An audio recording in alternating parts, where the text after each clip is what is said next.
I wasn't looking for genetic anomalies when I started researching European royal bloodlines. I was tracking marriage patterns, documenting the usual Habsburg intermarriages, the careful preservation of blue blood through centuries of calculated unions. Standard genealogical research, the kind historians do routinely without expecting to uncover anything earth-shattering. But then I found the gaps. Not missing documents, not incomplete records. Deliberate gaps, spaces in the genetic timeline where DNA testing should have been conducted, but mysteriously wasn't. Modern technology capable of tracing ancestry back thousands of years, yet somehow never applied to the families most obsessed with proving their divine right to rule. The deeper I went, the more I realized we're living through the greatest genetic cover-up in human history. Consider this simple fact. Every major European royal house has access to the most advanced genetic testing available. They have the resources, the motivation, and the historical necessity to prove their bloodline authenticity. Yet comprehensive DNA analysis of royal families remains suspiciously absent from public record. Why? The official explanation centers on privacy, on respect for living monarchs, on the supposed irrelevance of genetic verification when historical documentation already exists. But that explanation collapses the moment you examine what genetic testing has revealed about other historical populations. We now know that Vikings carried DNA from across Eurasia, that ancient Irish populations show markers from the Mediterranean and North Africa, that supposedly isolated groups were actually genetically diverse, carrying traces of civilizations from continents away. So, what would comprehensive royal DNA testing reveal? What genetic markers might appear that don't match the official genealogies? What ancestral populations might emerge from families who claim pure Germanic, French, or British descent? Start with a basic question. If European royalty descended from the documented lineages they claim, why hasn't there been systematic genetic verification? These families commission studies of their art collections, their architectural heritage, their historical artifacts. They fund archaeological expeditions to verify claims about ancient territories. Yet they show remarkable disinterest in genetic confirmation of the bloodlines that justify their entire existence.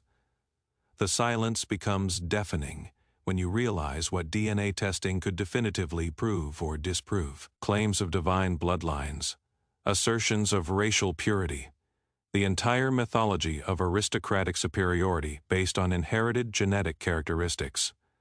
Unless, of course, the results would contradict the carefully constructed narratives these families have spent centuries establishing. Let me show you something specific. In 2012, British scientists conducted a limited genetic study of supposed royal remains. The results, published in academic journals most people never read, contained a startling admission. The genetic markers didn't match the expected European patterns. Instead, they found DNA signatures consistent with Central Asian populations, not Germanic, not Celtic, not any of the supposed ancestral groups that appear in official royal genealogies. Central Asian, the same geographical region that medieval maps labeled as Tartaria. The study was quickly buried in technical language, dismissed as contaminated samples or methodological errors. But the raw genetic data exists. The markers are documented.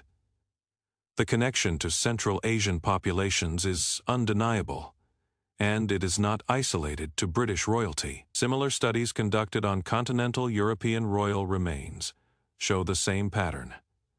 Genetic signatures pointing toward Central Asian ancestry. DNA markers that suggest common origins across supposedly separate royal houses. Evidence that the bloodlines aren't separate Germanic, French, and Slavic lineages, but branches of a single ancestral population. A population that originated in the vast territories medieval cartographers called Tartaria. Here is where it gets impossible to ignore. The genetic evidence doesn't just suggest Central Asian ancestry, it suggests recent Central Asian ancestry.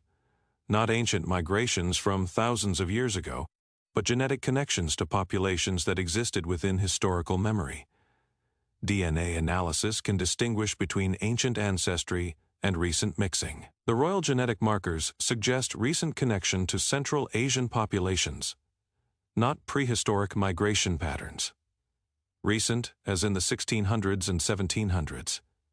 The exact period when Tartaria was disappearing from maps and new royal dynasties were establishing power across Europe. What if the European royal families didn't conquer territories from Tartarian populations?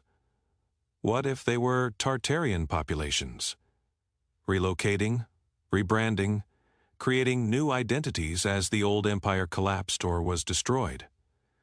The genetic evidence supports this possibility. Common DNA markers across supposedly separate royal bloodlines, Central Asian ancestry and families claiming pure European heritage.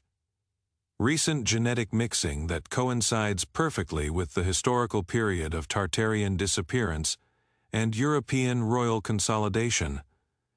But here is the most disturbing part. When these genetic studies surface, when the results contradict official genealogies, the response isn't scientific investigation, it is suppression. Research funding disappears. Academic careers stall. Studies that reveal inconvenient genetic truths are reclassified, archived in ways that make them difficult to access, or simply ignored by mainstream historical institutions. The pattern repeats with unsettling precision. Scientists conduct legitimate genetic analysis of royal remains. They discover DNA markers that don't match official bloodline claims. They attempt to publish their findings. The results are marginalized, dismissed, or buried in technical jargon that obscures their significance. Why? What institutional interest is served by preventing genetic verification of royal bloodlines, unless the truth would undermine the entire mythology of European aristocracy? Consider, what comprehensive royal DNA testing would actually reveal if conducted without institutional interference? Not individual anomalies, not isolated cases of uncertain parentage, systematic proof that the official genealogies are constructions, that the supposed separate bloodlines are actually connected, that the entire narrative of European royal history is a post facto invention designed to obscure common Central Asian origins. The resistance to such testing isn't about privacy. It is about preserving carefully constructed myths that justify centuries of political and economic power. Look at the timeline again. Tartaria disappears from maps between 1750 and 1850. New European royal dynasties consolidate power during the same period. The architectural evidence suggests these families inherited rather than built the massive governmental complexes they claimed as their own. And now genetic evidence suggests they share common ancestry from precisely the geographical region that maps labeled as Tartaria. The correlation is too precise to be coincidental. But maybe I am connecting dots that don't actually connect. Maybe the genetic studies are flawed. The Central Asian markers are contamination. The timing is pure coincidence. Except the suppression continues. Modern genetic technology could resolve these questions definitively. Full genomic analysis of preserved royal remains could trace every ancestral connection, confirm or refute every genealogical claim, settle every disputed bloodline. Yet such studies don't happen. The technology exists. The samples exist. The historical importance is undeniable. But comprehensive royal genetic analysis remains mysteriously absent from scientific literature. The families most obsessed with bloodline purity show the least interest in genetic verification of that purity. Why?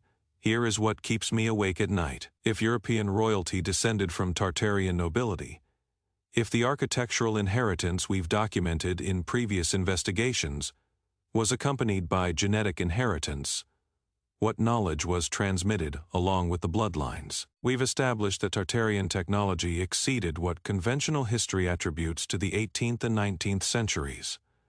Advanced construction techniques, sophisticated energy systems, engineering knowledge that modern science struggles to explain or replicate. What if that knowledge wasn't lost when Tartaria disappeared? What if it was preserved, transmitted through bloodline succession, maintained by descendants who relocated and rebranded themselves as European aristocracy?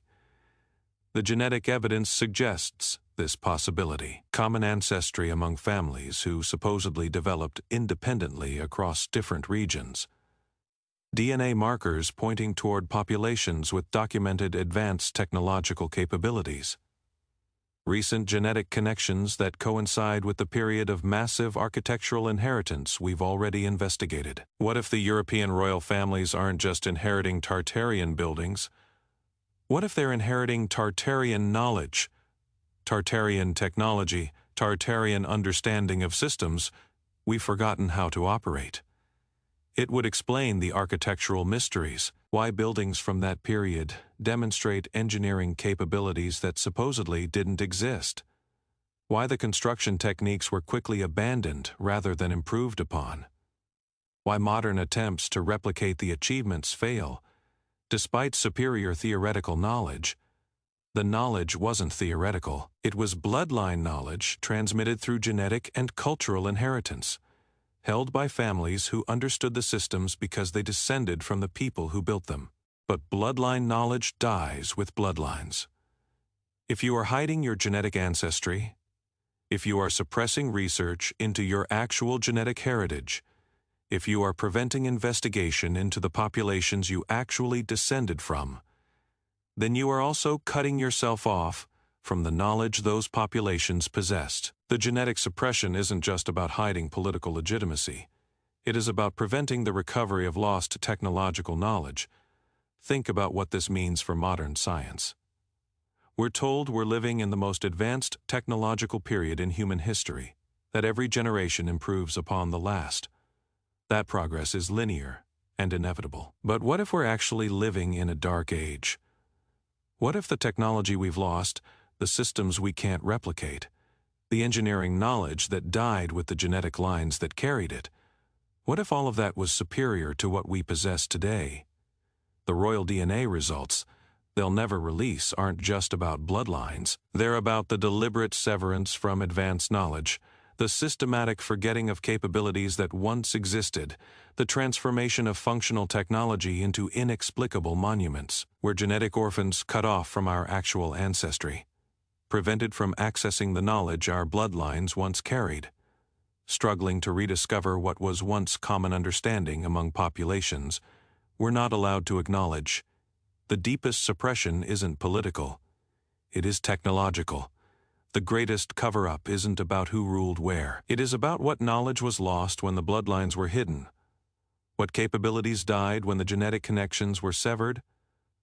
Every time royal DNA testing is prevented, avoided, or suppressed, we lose another opportunity to reconnect with technological knowledge that could revolutionize modern understanding.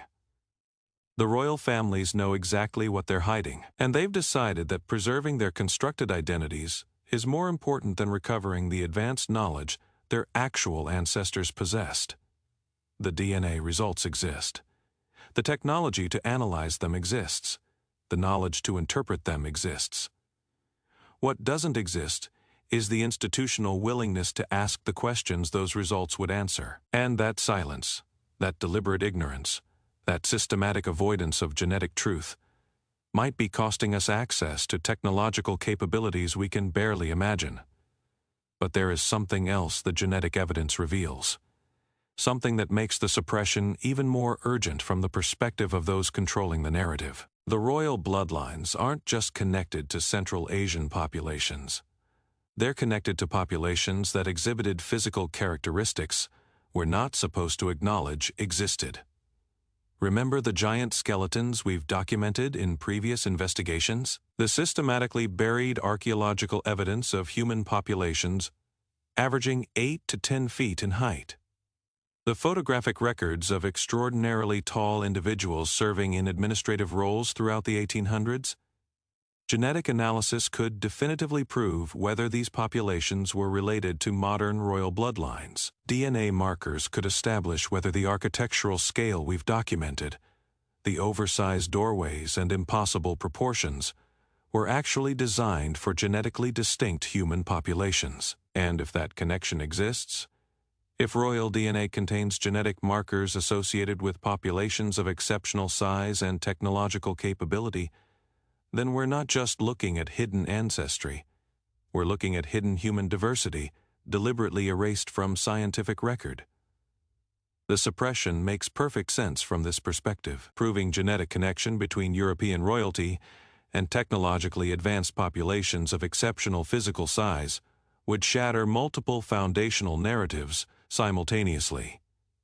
It would prove that human biological diversity exceeded accepted parameters within historical memory. It would demonstrate that advanced technological knowledge was possessed by populations we've been taught never existed, and it would reveal that the people currently claiming divine right to rule are actually descendants of the very civilizations they've spent centuries erasing from collective memory. This is why royal DNA testing will never happen voluntarily. It is not just about bloodlines or political legitimacy. It is about preventing the scientific verification of human populations that would rewrite everything we think we know about recent history, technological development, and human biological potential. The genetic evidence exists in fragments, in limited studies that reveal Central Asian markers, in DNA samples that don't match expected European patterns. But comprehensive analysis, systematic investigation, full genomic mapping of royal bloodlines, that research will continue to be prevented, delayed, dismissed, or buried. Because the truth they're hiding isn't just about who ruled where or when.